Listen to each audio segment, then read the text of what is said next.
Tudo bem, pessoal? Primeiro episódio do podcast Fala Doc. Hoje a gente vai falar sobre ansiedade e seus complicadores, tá? Uma doença cada vez mais incidente, tá? Alta prevalência na nossa sociedade.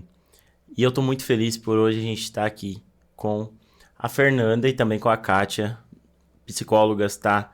A Fernanda atua em Rio Negrinho, tá? Atualmente a Kátia atua em Campo Alegre. A Kátia se chama Kátia Piel, é isso?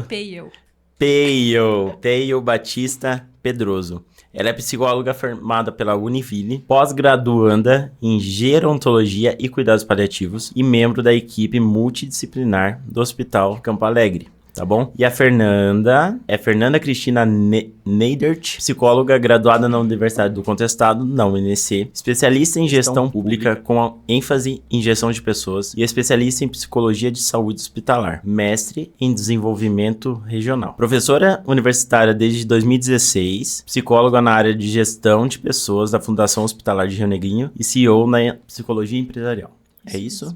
Tá bom. Meninas, muito obrigado pela presença, tá? Agradeço demais a presença de vocês, é uma honra para mim. E você, doutor, boa noite. Prazer estar aqui para falar sobre esse assunto. Oi, gente, tudo bem? Primeiro episódio, tá? Então, como que a gente vai levar essa conversa? Eu acho que é muito mais daquele estilo com que a gente sempre conversou, né? A Fernanda, principalmente, que a gente tinha mais contato, né? Há mais tempo, que é entender, né? Um pouco mais sobre o processo da doença. A ansiedade hoje a gente vê que é um processo de entendimento a fim de um tratamento individual, né, Fernando? O que você acha disso? É individualizado esse tratamento? Como que você acha que decorre essa queixa? Eu vejo que tanto o diagnóstico quanto o tratamento da ansiedade, né, ele cada vez mais vem evoluindo e a gente percebe que é individualizado. Por quê? Porque cada pessoa desenvolve a sintomatologia diferente, a pessoa tem causas diferentes sobre, né, o que leva à questão da ansiedade. E aí, por isso, o tratamento não pode ser um tratamento padrão, ele tem que ser um tratamento personalizado, porque vai adequar de acordo com as contingências da vida daquele ser humano. E você, Kátia, qual que é a sua opinião sobre o início do tratamento da ansiedade? Eu acredito, assim como a Fernanda falou, o tratamento individualizado, principalmente aqui na nossa região, né, que são cidades pequenas, muitas vezes né, existe o preconceito ainda das pessoas portadoras da doença e também dos familiares, né, de não entenderem aquela questão do por que a pessoa está sentindo isso. Aí a gente ouve muito aquele discurso, mas você tem tudo, você tem uma saúde boa, você tem uma família estruturada, por que você está assim, o que você está sentindo? E muitas vezes a pessoa se sente receosa em procurar ajuda, né? Então, eu acho que esse primeiro passo, né, da pessoa, dela estar ali se percebendo, conhecendo suas emoções e procurando ajuda, é essencial no tratamento, né? E aí, depois disso, a gente, né, faz a parte da entrevista inicial, conhecer o paciente, né, estabelecer um vínculo com ele também, né? Eu sempre gosto de, nos meus atendimentos, às vezes, colocar exemplos, né, do que eu passei também, porque aí a pessoa vê que, né, não é só com ela que acontece aquilo e gera uma identificação, né, o vínculo fica fortalecido. Eu acho que isso tudo corrobora no melhor tratamento, né. Com certeza. Eu acho que o que você fala é o que a gente sempre procura, né? Quem entende aí sobre doença e sobre vínculo, na verdade, sempre vai ser objetivo, né, Kátia? Porque o vínculo com o paciente é o acompanhamento, né? O acompanhamento contínuo, né? E esse acompanhamento, a gente sabe que nesse processo, muitas coisas a gente consegue identificar. Você não acha, Fernanda? E a gente percebe que os casos em que não há esse acompanhamento contínuo, né, que começam o tratamento tanto, né, psiquiátrico quanto psicoterápico, em que há esse interrompimento, né, do tratamento, são casos recorrentes. Então, que a gente recebe casos constantemente na urgência e emergência, né, principalmente como nós somos porta aberta, né, em Rio Negrinho. Então, os casos que nos vêm com recorrência são casos que não pegaram um tratamento contínuo, né, que não fizeram um tratamento de forma correta, com começo, meio e fim. Por quê? A gente também vem numa característica da sociedade, né? Toda a questão de evolução, a gente percebe na sociedade hoje que a sociedade ela é uma sociedade, né, muito acelerada. E esse aceleramento da sociedade traz com que as pessoas queiram resultados muito rápidos, né? E tanto a psicoterapia quanto o tratamento psiquiátrico não são resultados rápidos. São resultados que levam algum tempo. Então, é médio e longo prazo. Então, não é um curto prazo, né? Só que como as pessoas querem tudo muito rápido, ou seja, assim, eu quero começar a tomar remédio hoje, daqui 15 dias no máximo eu quero estar me sentindo bem. E não é assim, a gente sabe que é todo um processo, que é um processo mais longo para se entender.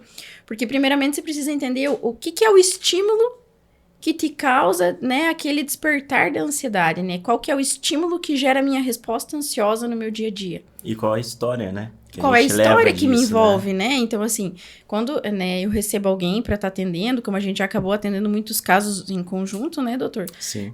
A gente acaba tentando entender, assim, da onde essa pessoa vem, qual é o histórico dessa pessoa, o que essa pessoa, né, aconteceu no dia a dia dela, o que tá acontecendo, o que leva ela a agir dessa maneira, ou, poxa, tem toda uma história por trás. A partir dessa história, né, o que tá acontecendo nesse dia a dia que te lembra da tua história lá de trás, que tá te trazendo esse comportamento ansioso novamente.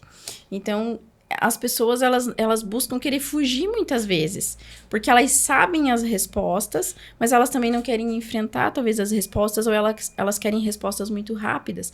E por isso, então, a gente tem aí hoje, né, a gente tem o Brasil hoje, de acordo com uma pesquisa da Organização Mundial da Saúde, lidera o ranking mundial do quadro ansioso. Então, a gente tem, assim, em segundo lugar Paraguai, Noruega e outros países, mas então o Brasil lidera porque o que está acontecendo, né? Então a gente precisa investigar muito por trás da ansiedade o que está acontecendo. O Brasil liderar, né? A gente imagina normalmente que por ser um país, né, grande, alto número de população, mas assim, a gente sabe que tem uma diferença entre o estilo, né, e o padrão populacional, né? Isso é até uma coisa que eu sempre falo sobre o SUS, né? O SUS é um sistema perfeito no papel, mas tem uma dificuldade de implementação aí no dia a dia por diferença entre as regiões mesmo. Uma coisa que você mencionou, Fernanda, que eu achei legal, é em relação ao entendimento da doença, né? Então, o quanto é importante você entender e você saber realmente que você realmente tem aquele sintoma, né? Eu acho que muita gente se nega que dá a fuga. Kátia, você acha que essa fuga é muito mais pelo medo do que as outras pessoas vão pensar de você, ou que elas vão julgar de você? Ou você acha que esse medo está inserido no próprio diagnóstico da doença? Eu acho que um pouco de cada, sabe? Os dois aspectos, eles se entrelaçam, digamos assim. Às vezes até porque a pessoa não sabe o que está sentindo, né? Não entende o que é aquilo. Então, a ansiedade, querendo ou não, ela é boa, né? Porque ela nos movimenta. Ela faz a gente acordar e trabalhar, né? Ter vontade de fazer as coisas. Mas a gente precisa observar quando ela se torna um empecilho na nossa vida, né? Então, a ansiedade, ela pode nos mover, mas ela também pode nos travar. É legal isso que você fala, tá? Porque a gente sempre pensa em transtorno de ansiedade generalizada. Aí a gente já tem um quadro de uma doença, né, que atrapalha nos hábitos diários. E a gente sabe que uma doença, a partir do momento que ela atrapalha a gente diariamente, aí ela se torna um problema. Aí a gente tem que buscar realmente entender e tratar rapidamente, né? Se a gente for pensar em prevenção de crise, tá? De ansiedade, por exemplo, a gente tem que entender a doença desde lá, o início. Mas se a gente já for pensar que está atrapalhando, você acha que é mais um erro da gente não perceber isso antes, Fernanda? Ou você acha que é como se fosse um normal hoje da sociedade e associar esse quadro inicial da ansiedade como algo normal?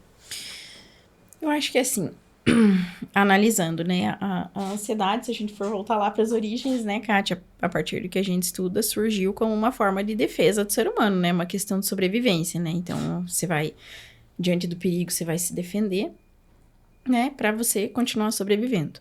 Mas só que com o passar dos anos foi se tornando algo que tudo passa a ser ameaçador. Ameaçador por quê? Porque a sociedade está cada vez mais competitiva, cada vez mais nessa questão, né, do querer aparecer, do querer ser mais do que o outro, do querer fazer cada vez mais, cada vez mais, cada vez mais, cada vez mais, né? A gente até teve hoje à tarde uma palestra sobre saúde mental no hospital e é muito legal que a psicóloga que veio falar com a gente, que é a Magda, também uma psicóloga lá de Rio Negrinho, e ela fala bem assim, que quem quer fazer muitas coisas ao mesmo tempo acaba não fazendo nada, né? E acaba não se dedicando da forma com que deveria se dedicar a uma determinada atividade. E o que eu percebo é que as pessoas sabem disso. Cada um sabe sobre si.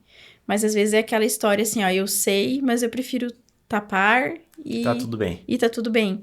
Só que chega uma hora que esse tudo bem extrapola.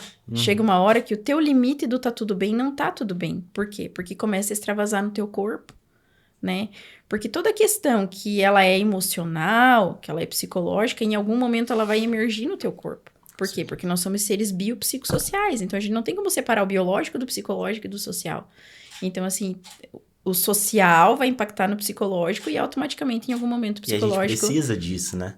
A vai gente impactar. precisa dessa interação, né? Com certeza. E aí, são muitos casos em que a gente recebe que as pessoas chegam, né, achando que elas estão infartando, que elas estão em inúmeras outras condições que a gente já chegou a receber, e aí até a gente, né, conseguir desmistificar para essas pessoas e explicar que naquele momento o que está acontecendo então, é uma crise de ansiedade, e mostrar para elas, e muitas ainda assim não aceitam, né? Eu acho muito pertinente isso que você disse, porque a gente sabe que o fato da pessoa ter ansiedade relacionada a um quadro de AVC ou a um quadro de infarto, que tem os mesmos sintomas, tem dois lados, né? Tem o lado que é difícil a gente explicar para ela, que é só ansiedade, porque elas tratam o diagnóstico de ansiedade como algo tão pequeno em relação a uma doença isquêmica, por exemplo, tá?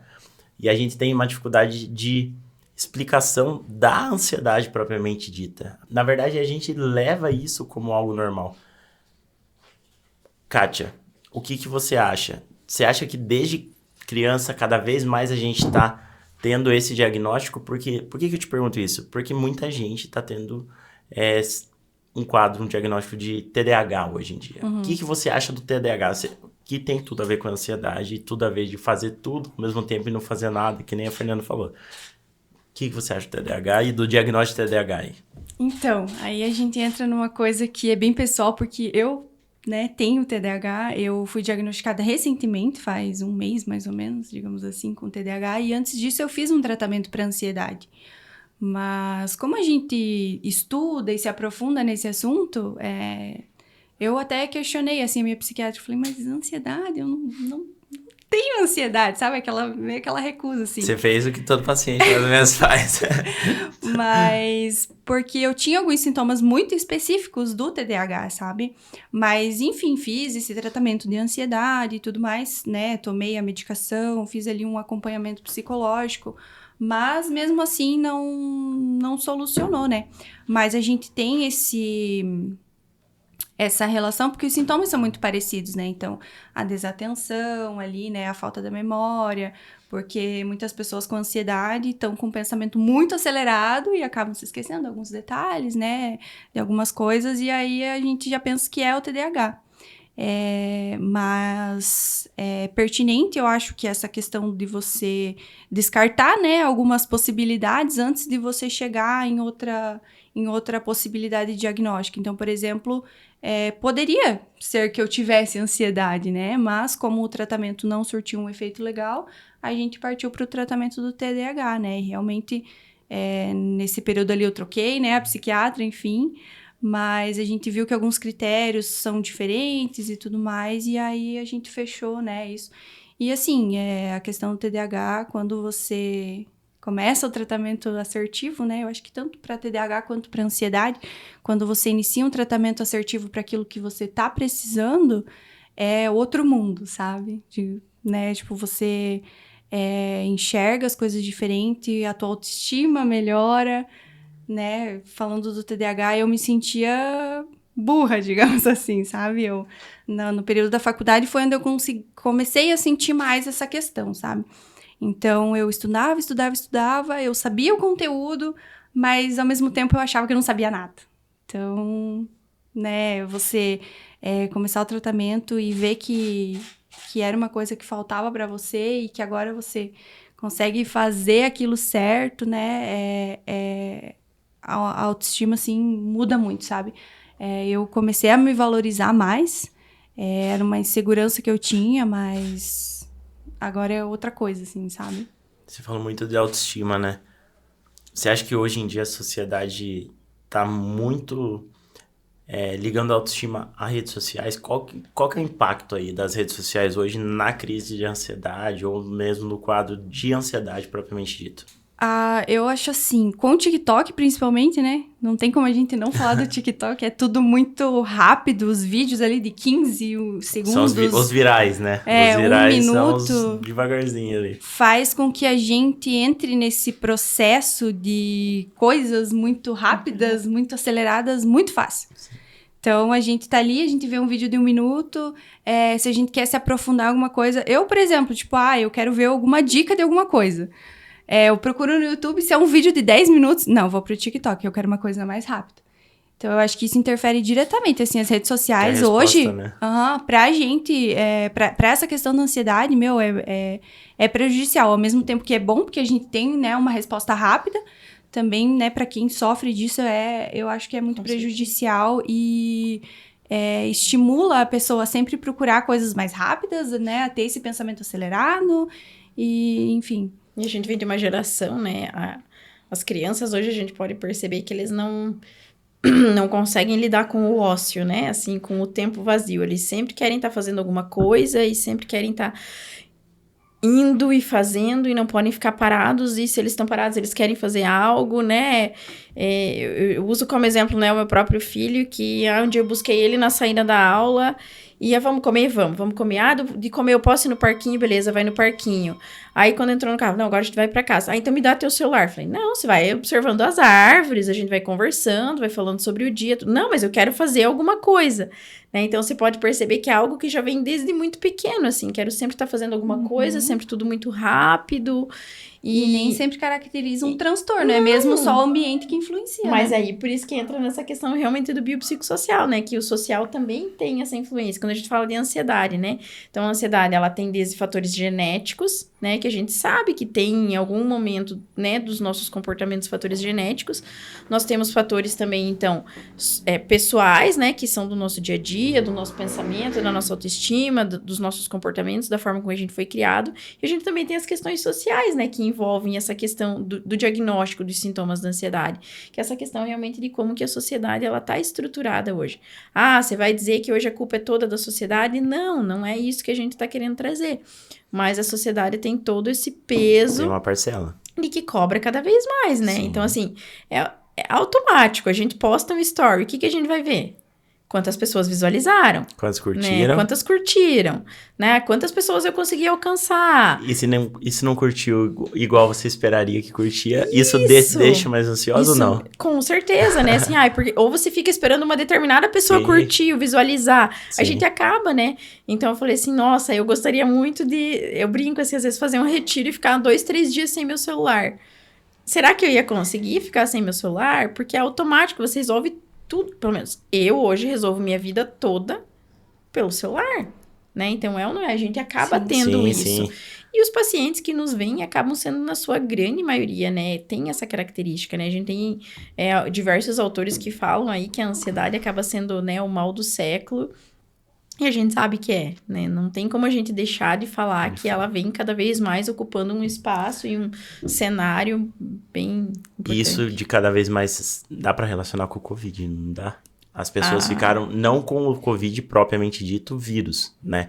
Mas pós-pandemia, as pessoas se tornaram mais ansiosas pelo fato de ficar mais em casa, na época do isolamento e tudo mais. Minha mãe mesmo, ela fala assim, ela é professora e ela acaba tendo muita convivência com os alunos. Ela fala, nossa, depois do Covid as pessoas ficaram muito imediatistas em tudo, né? E assustadas parece, né? Elas parecem que ficaram recuados em relação, como até você tinha falado. Vocês acham que teve uma relação aí nas consultas que vocês realizam? Como que é? Com certeza, né? A gente percebe, existem, inclusive, artigos científicos a nível não só nacional, mas a nível internacional. Principalmente hoje a Alemanha e a Inglaterra são pioneiras nesses artigos, né? No pós-pandemia. Então, a gente percebe, sim, que o pós-pandemia, ele tem um impacto no nosso dia a dia, né? Nas nossas vidas, na forma com que a gente tem levado as situações, o quanto que a gente tem lidado com essas respostas muito mais rápidas e ligadas à tecnologia, porque a pandemia, né, nos trouxe essa questão da tecnologia, né? Mas sim, tem essa relação. Novamente, não com a questão do vírus, né? Mas sim com a questão comportamental que a gente diz que todos nós vivemos a partir do isolamento e de todas as outras questões que a gente acaba tendo. Eu acho que um exemplo bem legal disso que a Fernanda trouxe é a questão do home office, né?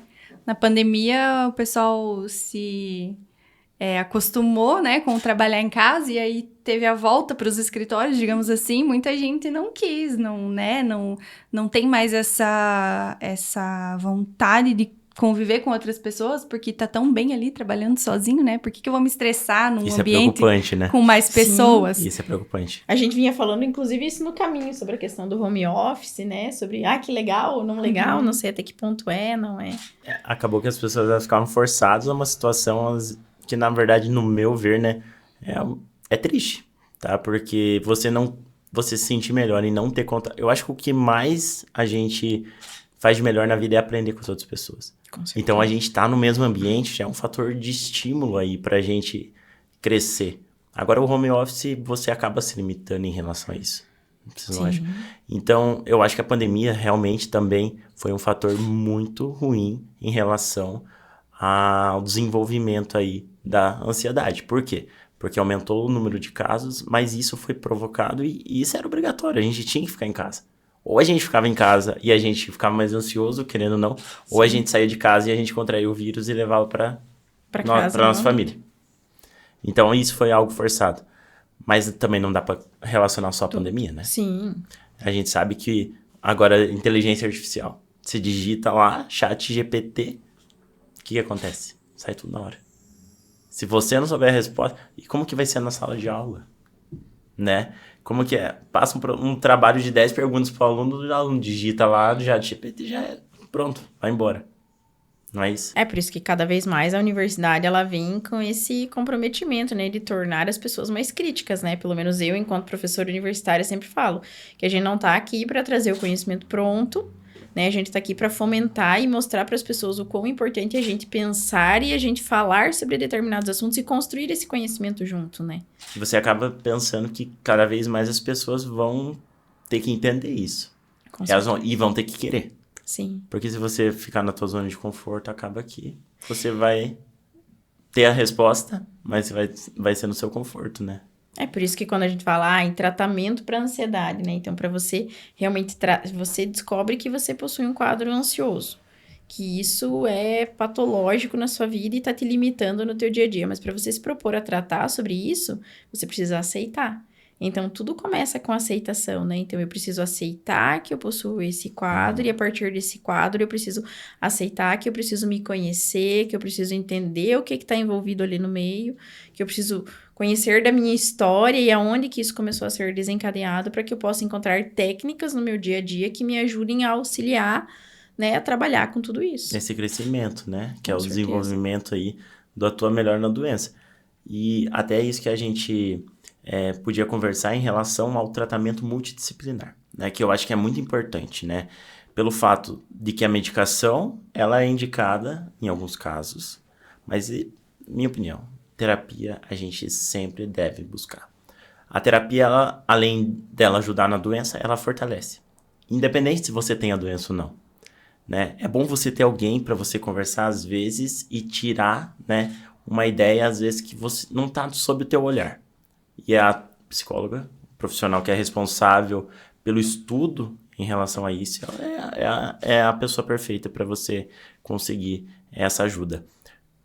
Qual que é a relação da terapia com o uso de medicamento hoje? Se você acha que as pessoas, Kátia, aderem mais ao tratamento medicamentoso ou à terapia? Medicamentoso, sem dúvida. De modo correto ou errado? Errado. Errado, certo. O medicamento, tinha até um supervisor de estágio meu que falava, o medicamento, ele... Até a Fernanda comentou, né? Ele é como um curativo, né? Ele vai estar ali, mais ou menos adiando aquele sintoma, digamos assim, né? Prevenindo complicações. Seria. Mas a psicoterapia, ela entra como uma cura mesmo, né? Um fator de cura, porque a gente auxilia o paciente a ele se reconhecer, né? Reconhecer os sentimentos dele, aquilo que ele tá passando, e a criar estratégias, né? Como a Fernanda falou, criar estratégias para melhoria. Então, não é que a gente ensina o paciente, né, como melhorar. A gente trabalha junto, já tá né? dentro dele, né? A gente trabalha junto, só auxiliando ele a ver de uma outra forma aquele sintoma ou aquele sentimento. Você coordena ele no caminho. Mas quem faz o caminho, a caminhada é ele. Basicamente isso? Sim. Tô errado? Isso como a Kátia falou, né? Que eu geralmente gosto de usar esse exemplo, né? Quando falar com o paciente, independente de explicar. Eu vejo que a questão, assim, né? Quando você tem alguma questão que envolve saúde mental, é como se fosse uma ferida, né? Então, é esse exemplo que eu sempre gosto de utilizar. A questão medicamentosa, ela vem como um band-aid, né? Então, assim, o medicamento vem como um curativo. Você cola em cima e sarou, naquele momento. Mas o que tá por trás daquilo, a ferida lá dentro, ela não tá curada.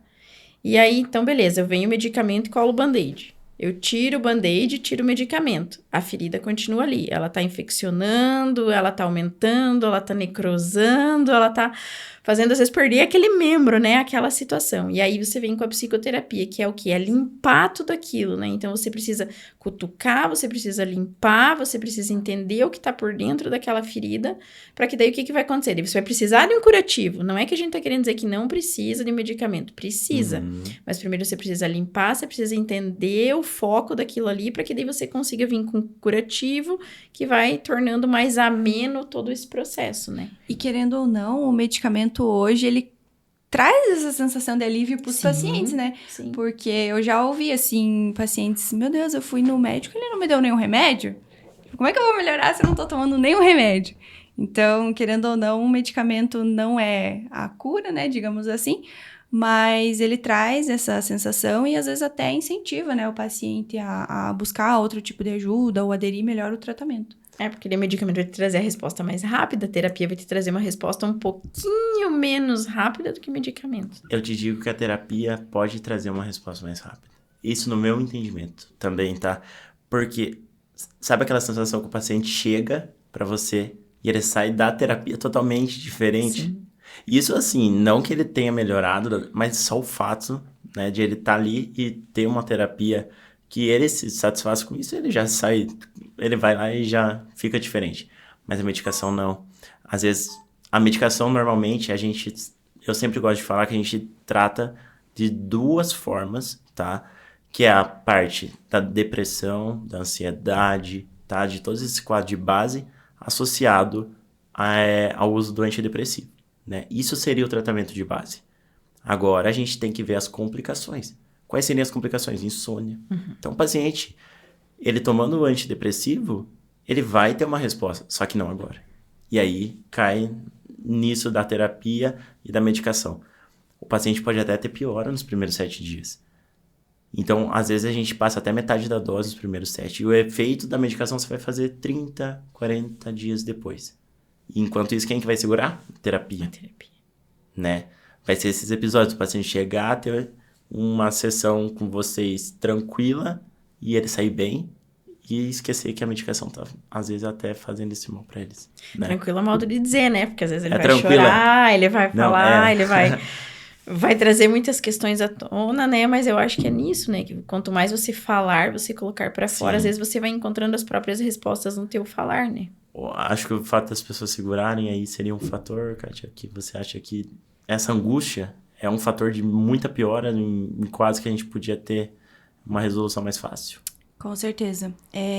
Essa questão de você segurar aquilo para você começa a internalizar, começam a vir crenças, e essas crenças elas vão se tornando cada vez mais fortes, né, na na tua mente, a partir disso começam a surgir pensamentos intrusivos, e eu acho que você falando, né, tendo um apoio ali de alguém, muitas vezes isso poderia ser solucionado rapidamente, né? A internalização desses pensamentos, né, é muito prejudicial, e muitas vezes é difícil para as pessoas falarem sobre os seus sentimentos, muitas vezes porque elas não têm apoio em casa, Isso né? que eu ia falar, elas às vezes não têm, às vezes Sim. não, basicamente, né, por um histórico não tem apoio em casa. A questão né? da familiar é muito diferente, seja por muitos relatos que eu já ouvi.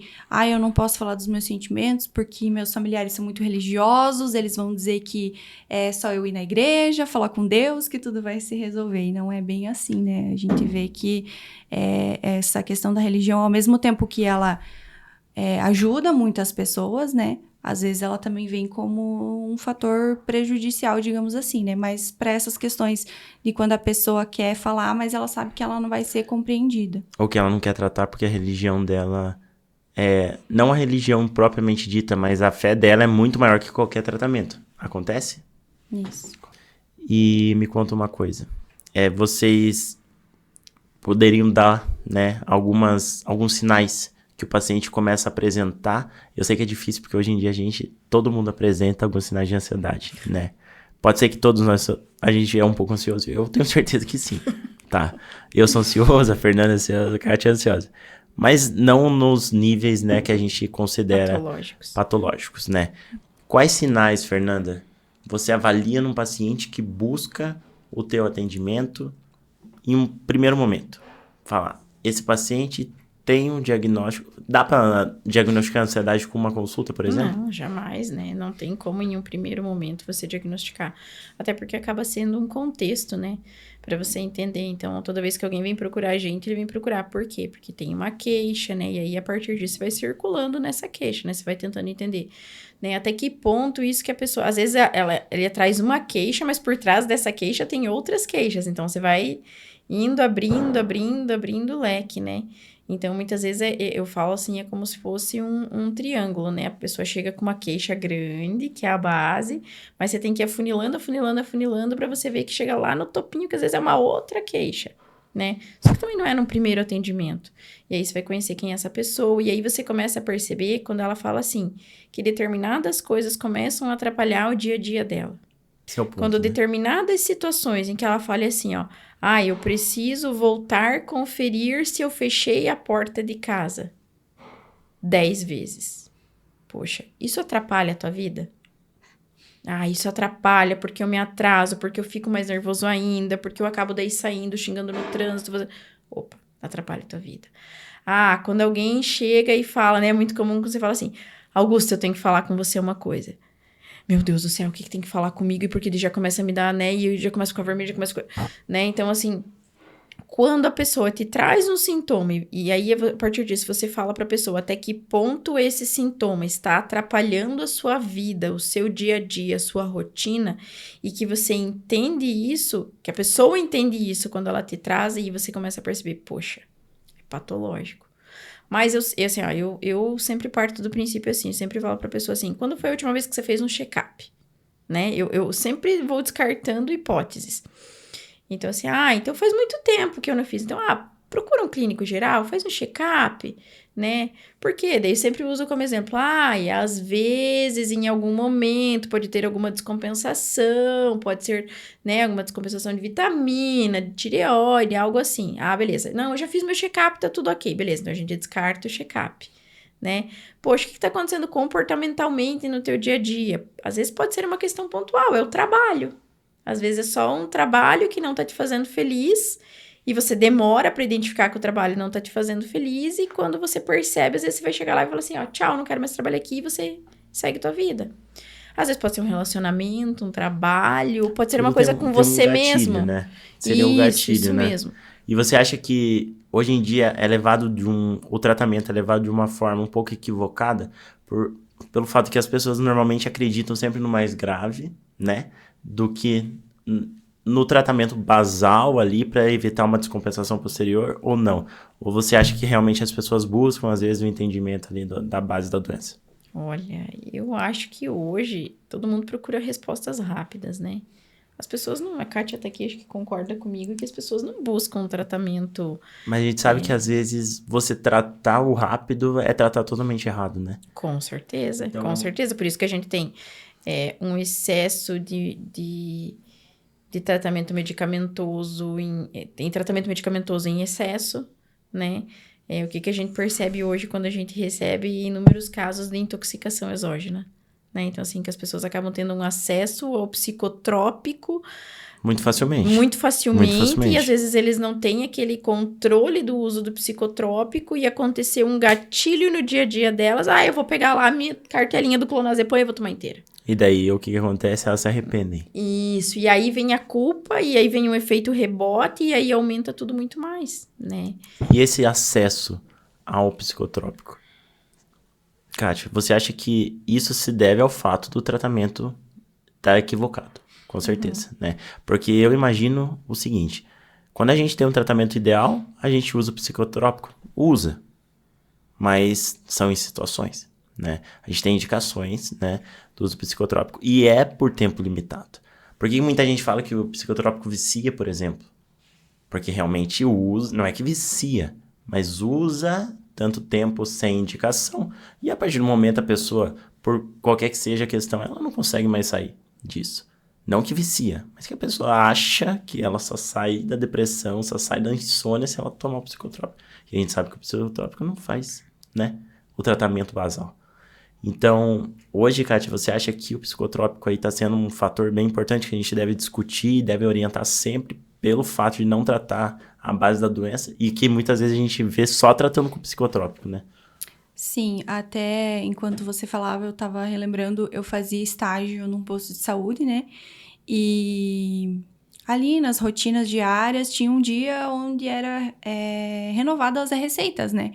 Então o pessoal chegava lá, assim, ó, muitas vezes eu ouvi o pessoal chegava e falava assim, hoje eu vim renovar a receita do meu remedinho da felicidade, que eu não posso ficar sem, sabe?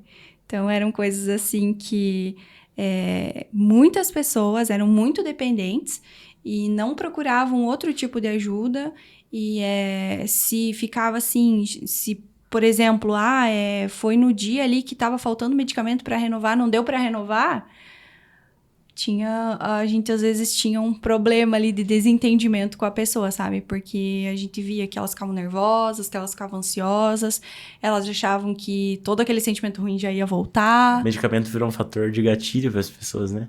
Sim. Então, de vez em você tá melhorando, você tá criando mais um fator de gatilho na pessoa. Se você não tá tratando do jeito correto. Basicamente isso. Eu também acho. Porque, normalmente, as pessoas, elas querem qual medicamento? Ela quer um medicamento que seja uma ação rápida. E é um mecanismo do quê? Da ansiedade. Então, você entende que as pessoas, elas buscam o rápido e elas querem tratar buscar o rápido com uma medicação de ação rápida. Aí já diz muita coisa, né, Fernanda? O que você... Sim, né? Eu acho que a gente pode ficar aqui falando uma noite toda, um dia todo, a gente vai acabar encontrando argumentos para mostrar isso. E em síntese, eu resumiria que o tratamento é um conjunto, né? Então, eu acho que a gente sempre fala assim, tratamento é um conjunto, né? Às vezes a gente necessita de medicação, mas a gente sempre necessita de terapia.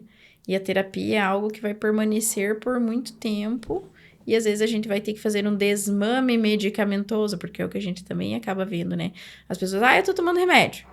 E de repente, mas eu fiquei bem, parei com meu remédio, né? E aí, tipo assim, esse parar o remédio ali, assim, do tipo, cara, você chegou ali, pau, você cortou.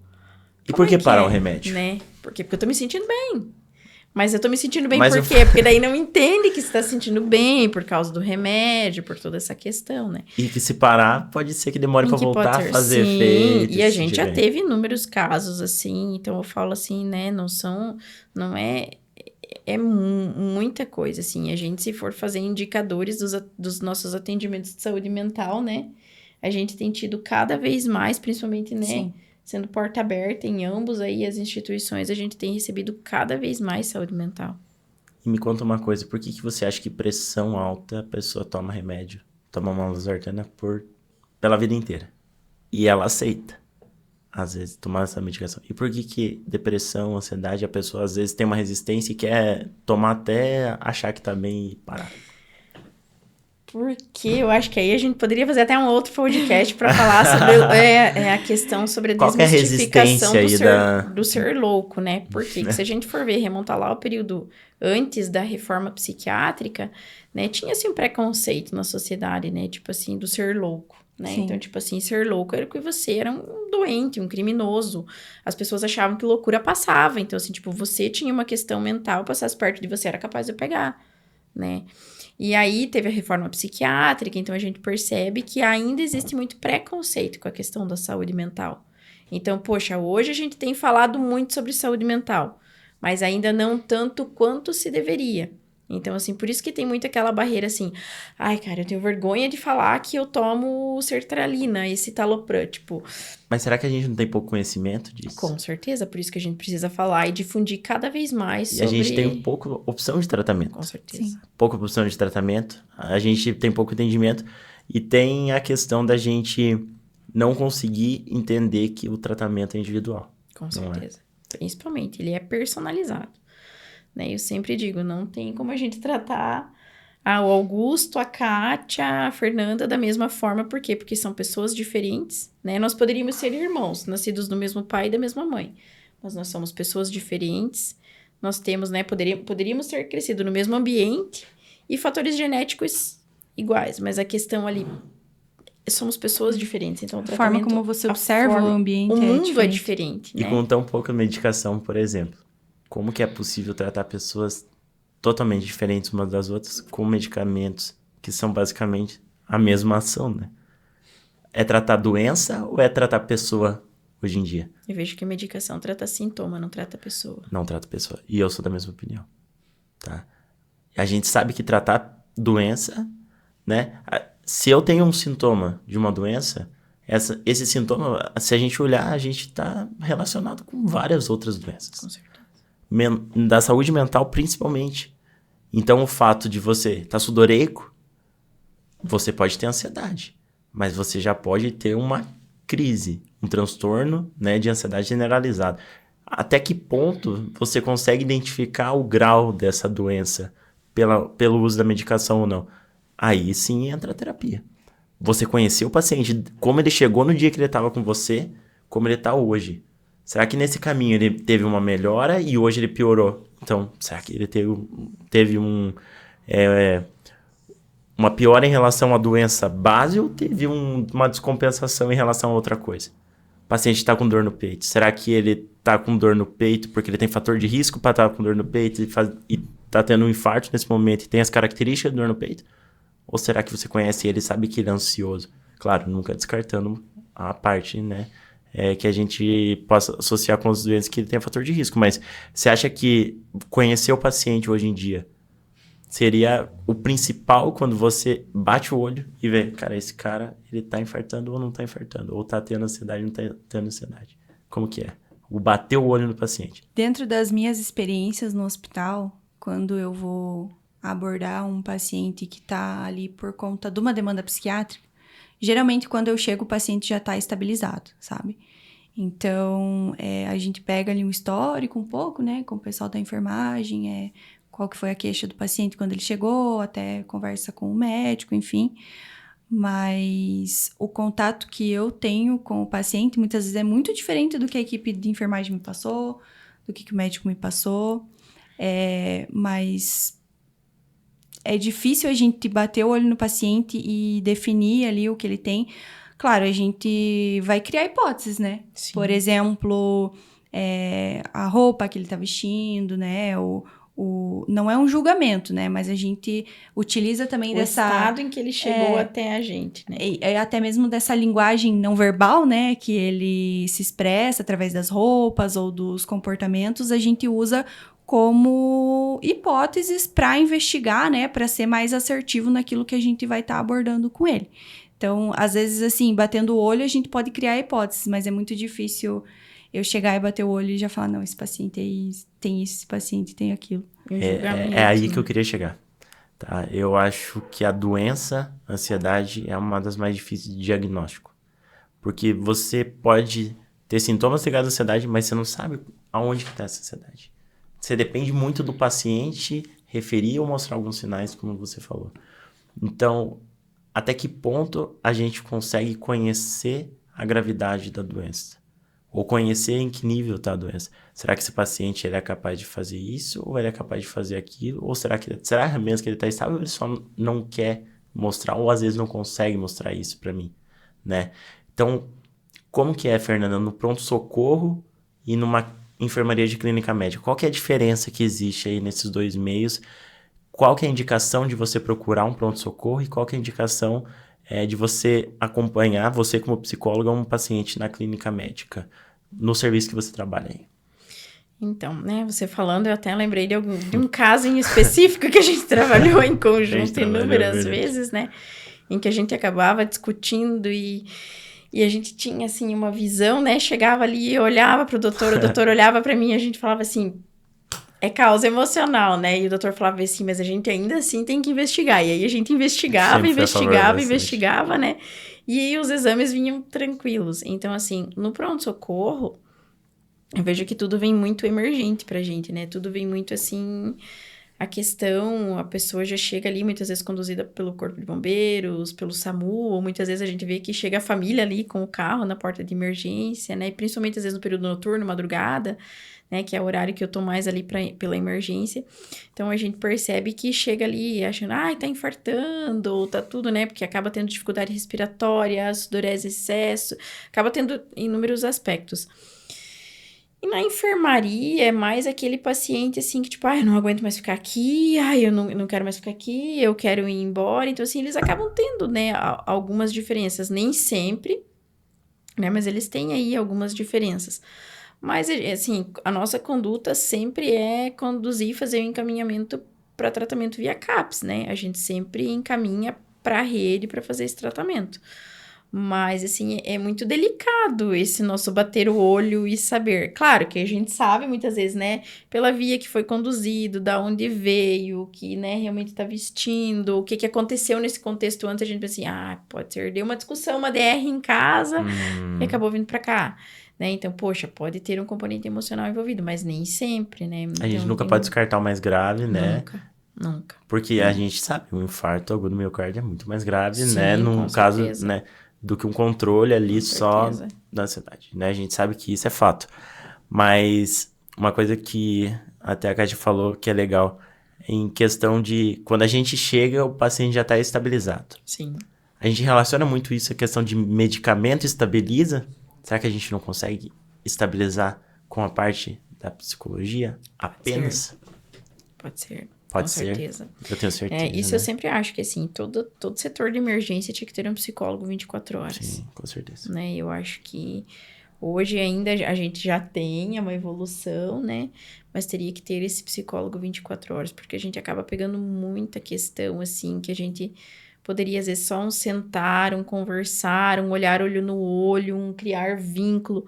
Poxa, às vezes aquela pessoa que não tem isso em casa. E aquela pessoa que nunca teve ninguém que olhou no olho dela e falou aquela questão pra ela, ou conversou com ela, ou ouviu ela. Com certeza. Né? E você vê que isso, tudo que você fala, eu levo na parte médica como a saúde primária. A gente tá falando de pronto-socorro. Mas começar na Criar base. vínculo, né? Entender o paciente, Com saber o certeza. histórico. A gente vê que cada vez mais procuram o pronto atendimento e procuram menos o posto de saúde. Kátia, você acha que isso é falta de estímulo em procurar o posto de saúde, falta de orientação em procurar o posto de saúde, ou os dois?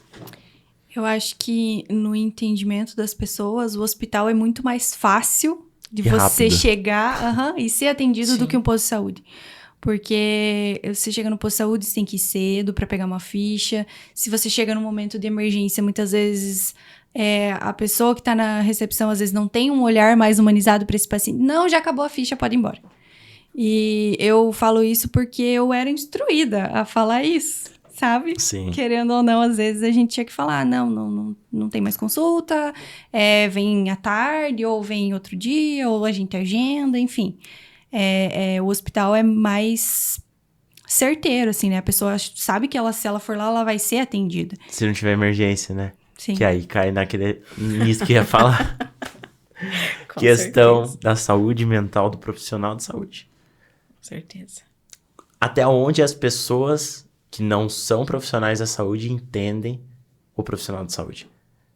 O fato de acumular, né, ficha no pronto atendimento porque não tem a procura pelo posto, isso estressa o profissional de saúde. E isso a gente diz porque a gente está inserido no meio, tá? Como que é a resposta do profissional da saúde em relação a isso, Fernanda? A gente ri porque a gente trabalhou junto. Isso acaba sendo, né, um assunto para também Eu acho que dá falar pra gente ligar aqui, sabe? muito tempo. Dá Porque para ligar sim, mas é complicado, né? Porque tem toda essa questão de entender que quem atende também é um ser humano é e gente quem como a atende gente. também tem necessidades de muitas vezes, né, ter uma pausa, ter um descanso. E às vezes num plantão de 12, de 24 é muito difícil de conseguir ter pausas, nem sempre as pausas são fáceis, né, de terem. Às vezes, tipo, fica às vezes o dia todo sem comer. Por quê? Porque tem muito atendimento, tem um volume de atendimento muito grande. Então, tem que ter esse olhar também para a saúde mental do profissional, né? Mas se entende sobre isso, está começando a se entender sobre isso. Também é algo que está sendo começado a trabalhar dentro das instituições, dentro das organizações, Você né? chegou a falar da palestra que vocês tiveram hoje à tarde. Sim. Como que hoje o Hospital de Rio Negrinho e o Hospital de Campo Alegre, eles levam, né, essa questão para os funcionários, para aqueles que prestam serviço aí para a instituição. Isso sempre, né, pensando que a gente envolve o Instituto Santé, que é o responsável pelos 2 hospitais. Hoje a gente tem, né, então, desde, né, em dezembro, nós realizamos uma reunião entre todos os psicólogos da Rede Santé e foi criado um programa que a gente chama de Programa Mente Saudável. Então, foi uma iniciativa a partir, né, dos diversos psicólogos e das conversas que surgiram em que nós precisaríamos também cuidar da saúde mental de quem cuida das Com pessoas. certeza. Então, nós realizamos a organização de um cronograma com alguns temas em que nós fazemos palestras a cada 2 meses, envolvendo diversos temas, assim, e não só no modelo de palestra, mas também de roda de conversa, de dinâmicas de grupo, em que nós trazemos assuntos para debater com eles sobre lutos e perdas, como que eles lidam, sobre família e o cuidado emocional, como que eu separo meu lado profissional e meu lado pessoal, né? A questão, que mais dos temas? Ansiedade também. Ansiedade foi, acho que o primeiro, né? Que a gente trabalhou. O luto? O luto também, né? Então, assim, como que eu lido com o luto? Por quê? Porque também acaba sendo uma dificuldade, né? E a gente tem tido, assim, uma boa aceitação Sim. deles, né? E eu vejo que dentro das nossas próprias comissões de humanização, Também, né? A gente tem percebido em voltar um trabalho de humanização não só para os pacientes, que é importante para os pacientes e para os acompanhantes, mas também para os nossos colaboradores, né? Tanto que lá em Rio Negrinho, a nossa comissão de humanização, a gente, né? A comissão é uma só, mas dentro da comissão a gente dividiu em 2 sub-equipes. Uma que vai trabalhar só ações voltadas aos pacientes e umas que vão trabalhar ações voltadas aos colaboradores. Então, a gente já teve iniciativa ali da festa junina, todo mundo ir caracterizado, fazer um momento mais leve, né? Aí a gente tá organizando a Semana Farroupilha para trazer Legal. toda uma questão. A gente tá organizando aí um momento ali pro Dia das Crianças com os colaboradores e os seus filhos, né? Toda uma questão ali, uma corrida kids e uma corrida adulto. Por quê? Para trazer realmente essa questão de que é importante a gente falar, né, sobre essa questão da saúde mental do colaborador, né? Com certeza. Eu acho que cada vez mais o serviço, ele vai refletir sempre, né, no jeito que o colaborador, ele vai investir o tempo dele ali e qual a intensidade que é esse investimento dele, né? Sim. Então, se você se torna uma pessoa cansada, se você se torna uma pessoa estressada, ansiosa, isso se deve a algum fator. E muitas vezes a gente vê que esse fator é ligado aí mesmo ao fator trabalho. Então, o próprio trabalho é o gatilho dele, porque ele vai se interessar, né, em realizar esse trabalho de uma forma potencialmente forte, igual ele normalmente ele realizaria, né, Kátia? Sim, lá em Campo Alegre a gente tem a CIPA, que está muito voltada também para essas questões de saúde mental do colaborador.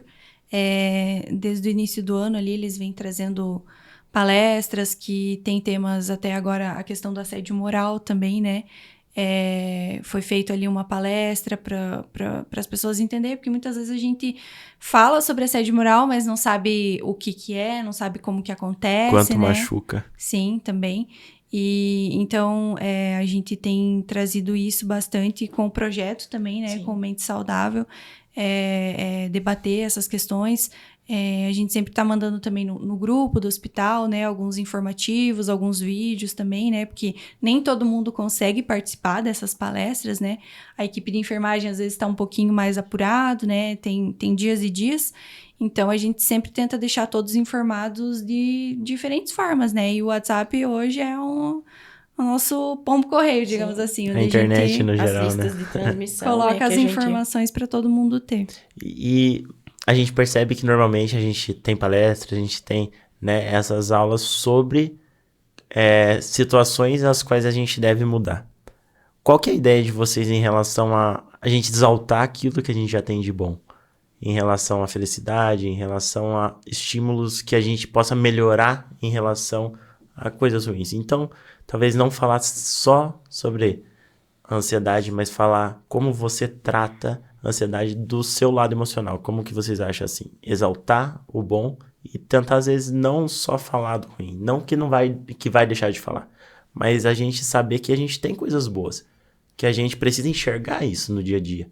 E esse fato, às vezes, só falta, talvez, alguém chegar e falar, você é assim. As pessoas, às vezes, têm a necessidade de escutar ou não. Como que vocês levam essa parte aí da exaltação do lado bom?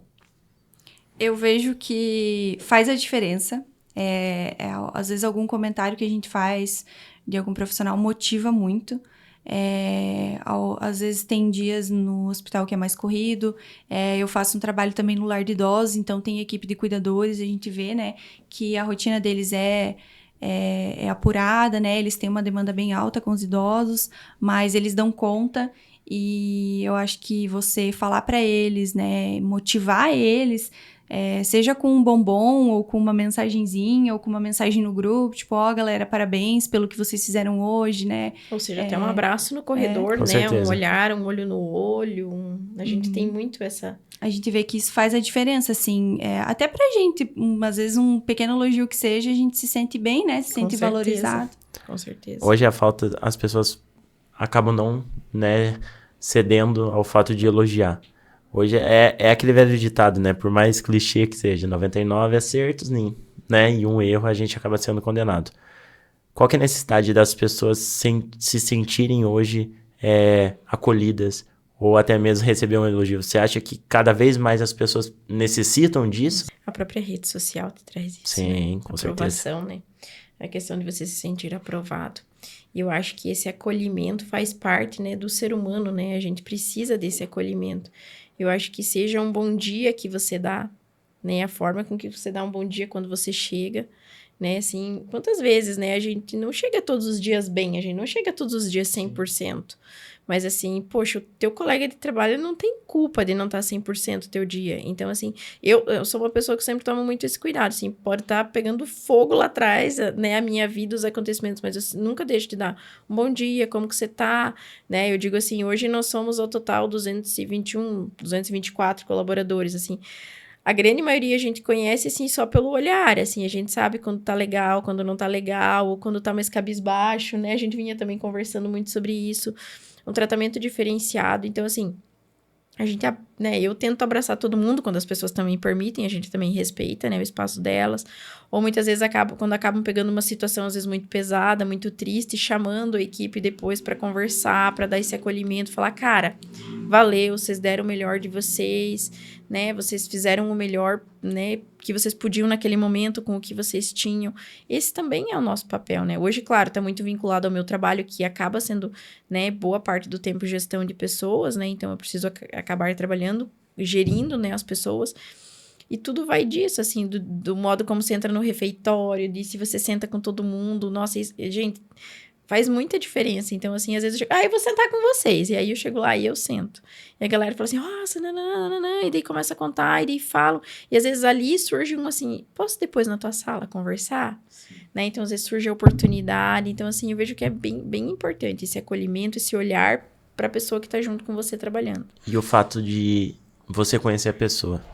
Kátia, me conta, você aconselhar ela, você age ali como a Kátia ou como a psicóloga Kátia?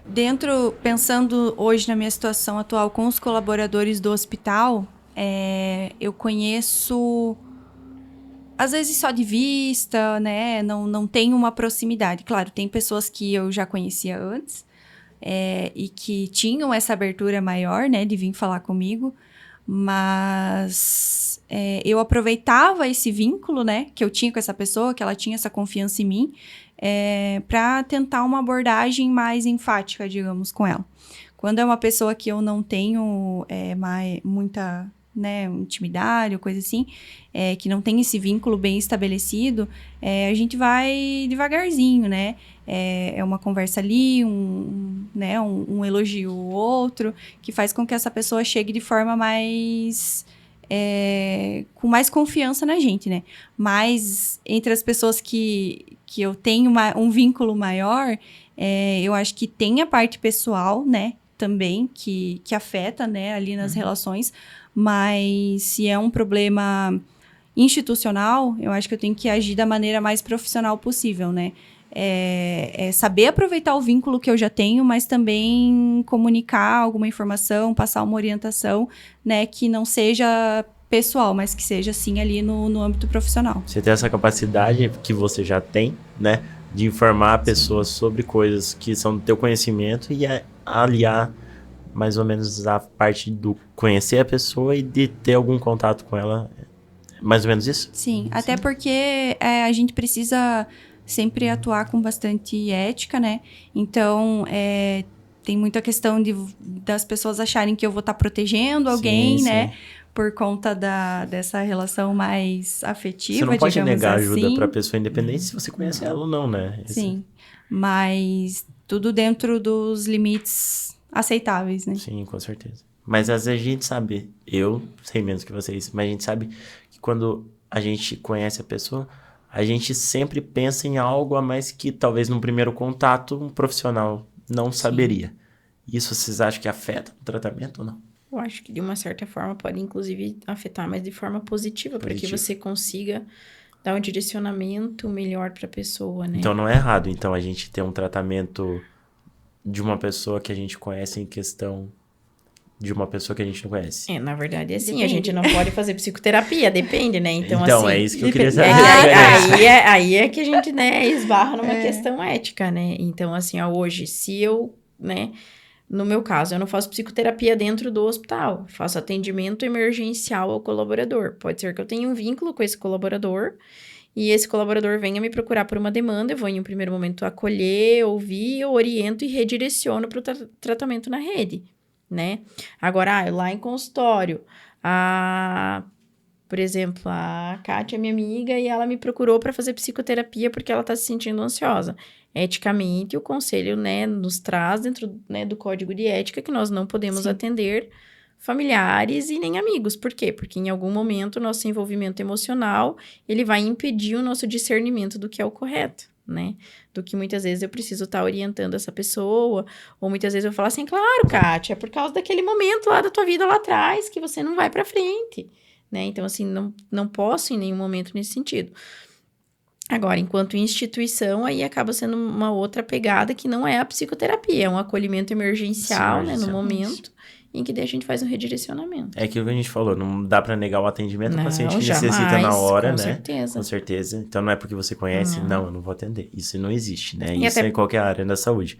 Mas é a gente saber o caminhar, né? Pelo fato de a gente já conhecer e a gente poder associar. Com certeza. Uma queixa atual com uma queixa prévia que a gente, como amigo, a gente acaba sabendo, por exemplo. E até mesmo do paciente, porque às vezes uma coisa que a gente vai falar... eu não vou fazer isso que você tá falando, olha o que você tá falando pra mim fazer, ou tipo, olha a orientação, assim. Ele te leva como uma amiga e não como... Tipo, isso é fato. Tem isso, tipo, ele não te vê no papel de profissional que tá tentando ajudar, é tipo, mais aquele meu amigo que vai no barzinho comigo, que bebe comigo, que fala besteira comigo. Então, tipo, quem é você pra falar pra mim? Eu sempre brinco até lá em casa, falando, cara, ninguém acredita em mim. Todo mundo prefere acreditar na outra pessoa, independente. Porque porque muitas vezes eles me veem, né? Minha mãe me vê como filho. Então ela não vai acreditar em mim. Mas a outra pessoa que me vê como profissional, né? Com certeza. Então, a gente pega um pouco nessa parte. E o fato de ser novo, Kátia, como que é essa parte aí? Como que é aconselhar uma pessoa mais velha? Eu sempre brincava até na enfermaria, Fernanda. Falava, senhora Maria, por exemplo. Dona Maria. A senhora tinha que me aconselhar e não eu aconselhar a senhora. Como que é essa questão aí, Kátia? Então, era uma insegurança minha, até por conta dessa questão, como é que eu vou... Tipo assim, essa menina novinha, não sabe nada da vida, o que ela tá me falando? Tipo, aí você não sabe nada né? da vida. Eu tinha essa insegurança, mas eu acho que a gente transforma isso tendo um vínculo com a pessoa, né? Fazendo a psicoeducação com ela. A partir do momento que você demonstra para ela que você tem conhecimento nas teorias e nas práticas, e ela tem segurança, ela sente segurança e acolhimento naquilo que você está falando, eu acho que transforma tudo, né? Sim. Não importa se você é muito nova, se é muito velha, a partir do momento... Já passou por alguma situação ruim em relação a isso? A ser nova na emergência, por exemplo, não? Não. Até porque... muitas das pessoas que eu atendo na emergência são muito novas. Então, os novos sempre pensam que os novos hoje resolvem? Eu acho que, isso? talvez não que resolve, mas é que eu consigo gerar um vínculo maior, sabe? Uma identificação maior. Porque aí, assim, eu acho que... claro, tem que ter a postura profissional, a postura ética, mas faz parte de você criar um vínculo, você falar na linguagem daquele paciente. Então, lá no lar, eu falo uma linguagem com os idosos, que é o que eles vão entender, e que a vida inteira eles falaram e ouviram daquela forma, mas também com o adolescente eu vou estar... Claro, não totalmente, né? Não, mas a gente Mas aprende, eu vou saber ali falar de algum assunto, às vezes, do momento, que eles conhecem, então eu acho que gera essa identificação, sabe? Hoje vocês relacionam o fato de você saber tratar como o fato de você fugir do padrão? Você fugir daquele padrão do médico que anda assim, que tem o cabelo assim, que anda... Ou não? Ou vocês não acham que hoje as pessoas elas estão cada vez mais seguindo o que elas realmente acham e fugindo daquele estereótipo antigo do médico ser um cara sério, a psicóloga... Ou vocês acham que isso não muda ao longo do tempo e não muda nada no tratamento? Eu acho que muda a questão de você fazer a psicoeducação com o paciente. Então, por exemplo... Você acha que é mais protocolado isso? Ou é mais Kátia, paciente? Eu acho que paciente sou Kátia? eu, é mais eu com o paciente. Por exemplo, tinha um professor que eu gostava muito na faculdade, então a minha postura era mais ou menos a postura que ele passava pra gente. E eu via que isso não fazia eu avançar com o paciente, sabe? Com os pacientes, enfim.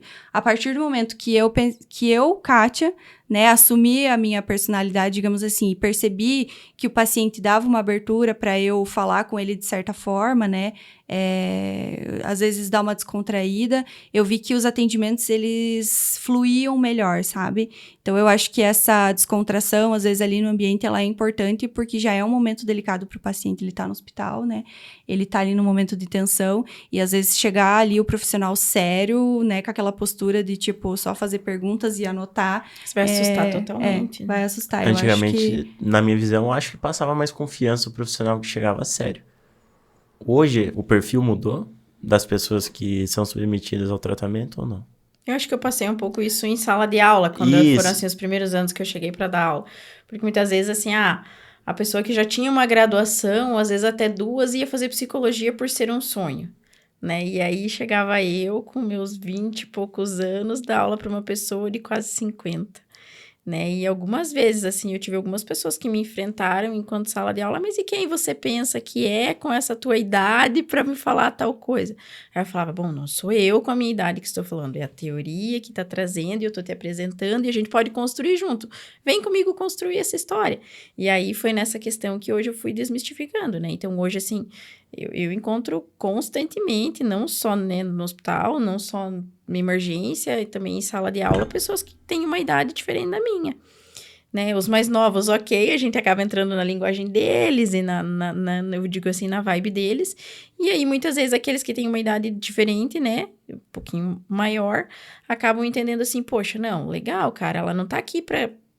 A questão, eu acho que começa na humildade, é você chegar não querendo ser mais do que ninguém. Então, é mostrar assim, olha, então eu sou psicóloga, né, então, quando eu chego atendendo pronto-socorro, eu não falo a minha idade, mas, tipo, quando eu chego na sala de aula, eu falo, então, meu nome é Fernanda, tenho tantos anos, né, então eu já sou professora há tantos anos, mas eu tô aqui, não tô aqui pra para falar que eu detenho de todo conhecimento, a gente tá aqui para construir o conhecimento junto.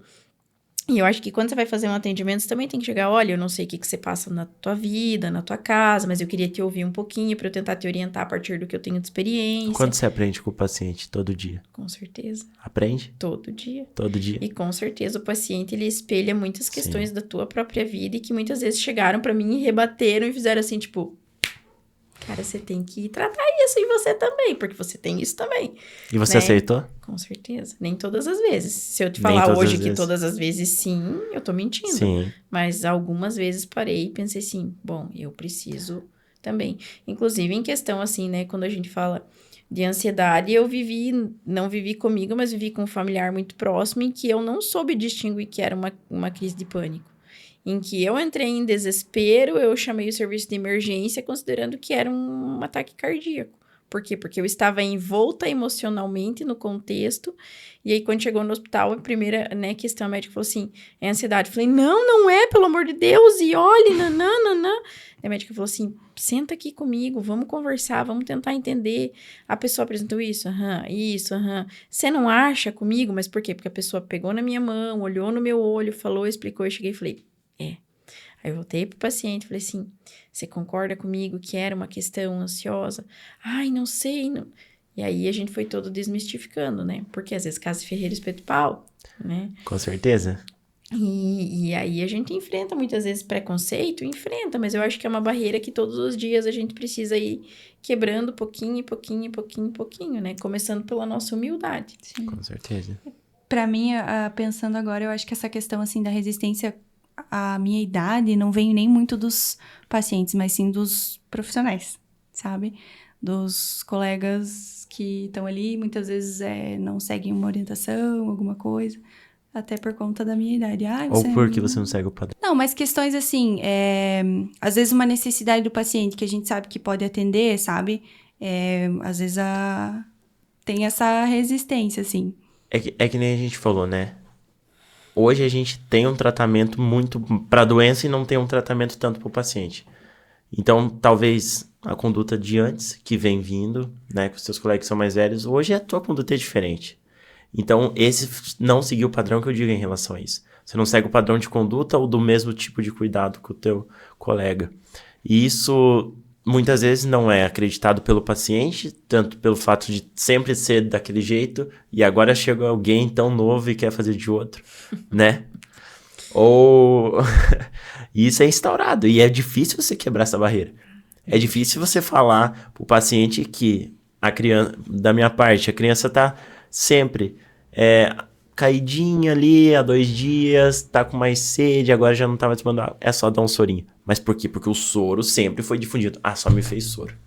Como que é da parte da saúde mental? Tem bastante resistência pelo fato de que antes era diferente e agora tem você tentando tomar outra conduta? Eu acho que talvez antes não tinha esse olhar, sabe? Ali, principalmente na emergência.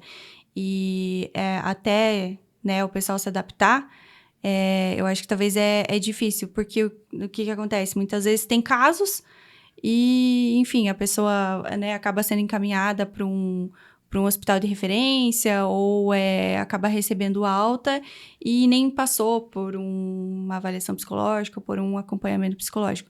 Então, talvez é uma questão de adaptação ali do ambiente, dos profissionais, né? De ter essa conduta de um psicólogo também. Porque antes era a questão ali do médico, ele definia tudo, e enfim. E eu acho que essa conversa multidisciplinar é muito mais rica, né? Tanto para a equipe quanto para o paciente que tem um olhar diferenciado. O paciente, ele tem uma conduta de várias pessoas de diferentes, né? Diferentes funções, né? Podemos dizer assim. E essas condutas, elas acabarem determinando no mesmo princípio ali, que é o cuidado. Então, essa integração da equipe é muito importante para chegar sempre na mesma ideia. Isso chama muita atenção do paciente, né, Fernanda? Com certeza. Chama. A gente passava por bastante situação em relação a isso. E muitas vezes a gente... Falo pela gente. A gente acabava fugindo um pouquinho do protocolo ali. Sim. Por quê? Porque a gente pensava no paciente como individual. Às vezes a gente recebia na sala de emergência, daí a gente olhava, daí a gente corria no consultório, daí a gente conversava, daí a gente voltava lá, daí a gente pensava, sempre ia conversar, tipo Sempre assim, conversando. enfermeiro, psicólogo, médico, às vezes vinha, né, assistente social, até questão de nutri, a gente fazia toda E a questão da internação também. Sim. Não sei se você lembra de um caso que a gente não tinha leito disponível da parte psiquiátrica, né, que era necessário para o paciente.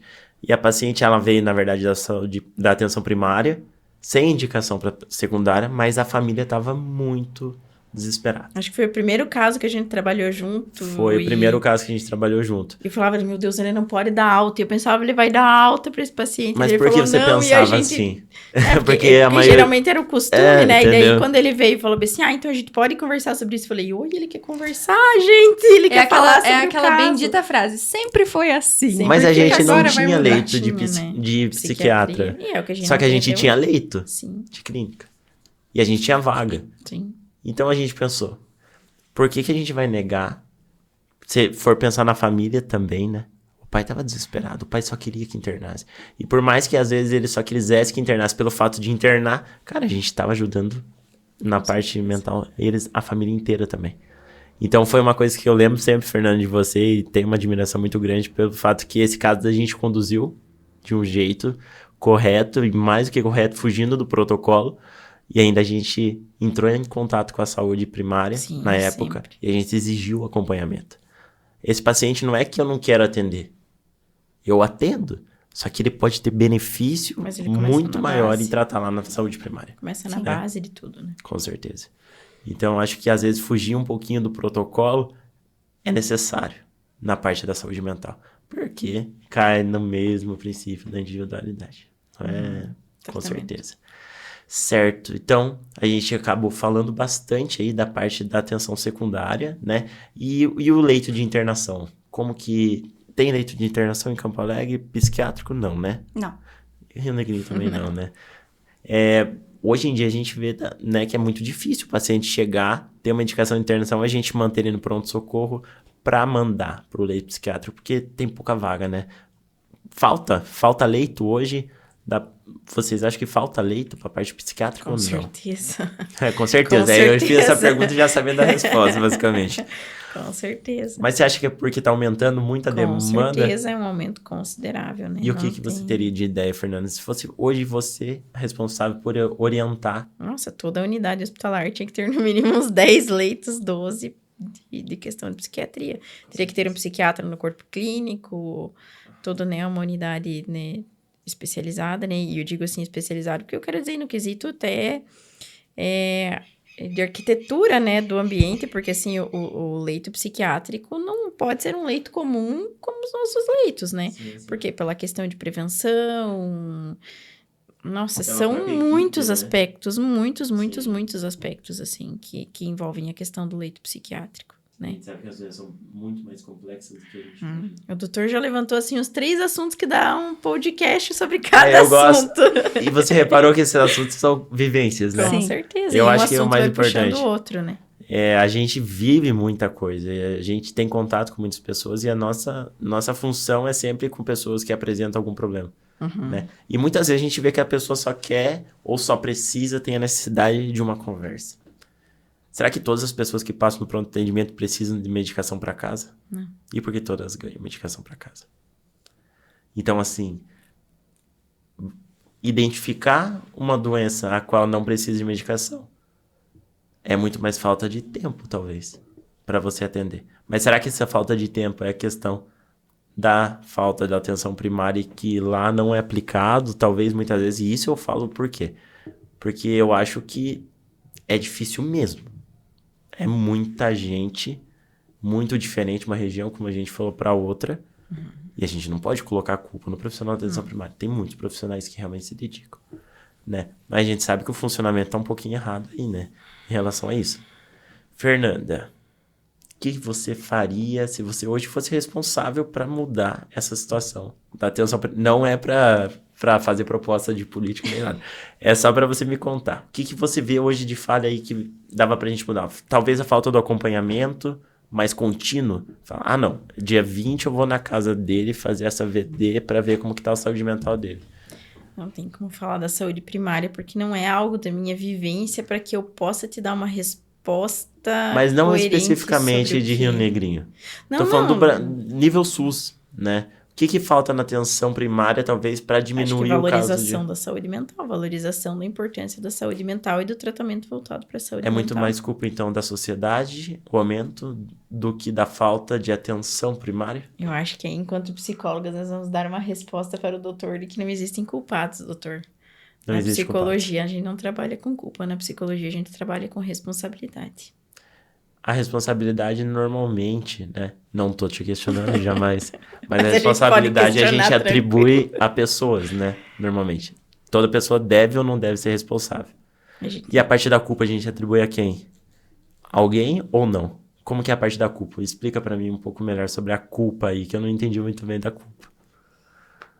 Qual seria a Quer que eu culpa? Pode falar.